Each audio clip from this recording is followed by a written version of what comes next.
Vectors and vector spaces are fundamental to linear algebra, and they're used in many machine learning models and data manipulation scenarios. Vectors describe spatial lines and planes, enable you to perform calculations that explore relationships in multidimensional space. Vectors are usually named as lowercase letters, with an arrow above them to indicate that this name represents a vector.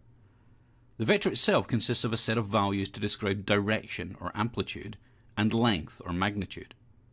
So what does that mean? Well, you can think of the values in a vector as describing the route you must take from an arbitrary starting point along a set of dimensions to get to a destination point. In this case, our vector has 2 dimensions, and it tells us we need to travel 2 units in one direction, let's call it x, and 3 units in another direction, let's call that y. So our vector looks like this. Now note that I've assumed the starting point, or origin of the vector, is at 0, 0, with x moving from left to right and y moving from bottom to top. That's known as the standard position. But there's nothing inherent in the vector definition itself to tell us the starting point, so the vector could just as easily be describing this movement. Vectors can actually have more than 2 dimensions. For example, here's a 3-dimensional vector. Now again, the vector describes the journey from an arbitrary origin. So this time we go 3 units in the x dimension, 2 units in the y dimension, and 1 unit in the z dimension. So our vector looks like this. Let's return to our simple 2-dimensional vector.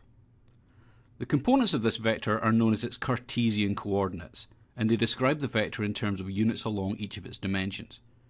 For example, to get to the origin to the destination, we might need to travel 2 miles east and then 3 miles north. However, sometimes you want to express vectors using their polar coordinates, in other words, the distance you need to travel along a particular bearing. For example, travel 3.5 miles on a bearing of 50 degrees. These polar coordinates are simply the length, or magnitude, and direction, or amplitude of the vector. To calculate the length, or magnitude of the vector, we can treat the vector as the hypotenuse in a right-angled triangle and apply Pythagoras' theorem. The square of the hypotenuse is equal to sum of the squares on the other sides. So in this case, the magnitude for a vector is the square root of 2 squared plus 3 squared, which is the square root of 4 plus 9, or 13, approximately 3.6. In more general terms, you can calculate the magnitude by finding the square root of all the squares of all the vector components. Calculating the direction, or amplitude of our vector, is a little more complex.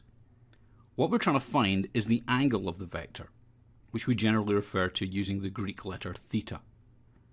You can calculate theta as the inverse tangent of the opposite over the adjacent, or y over x. So in this case, 3 over 2.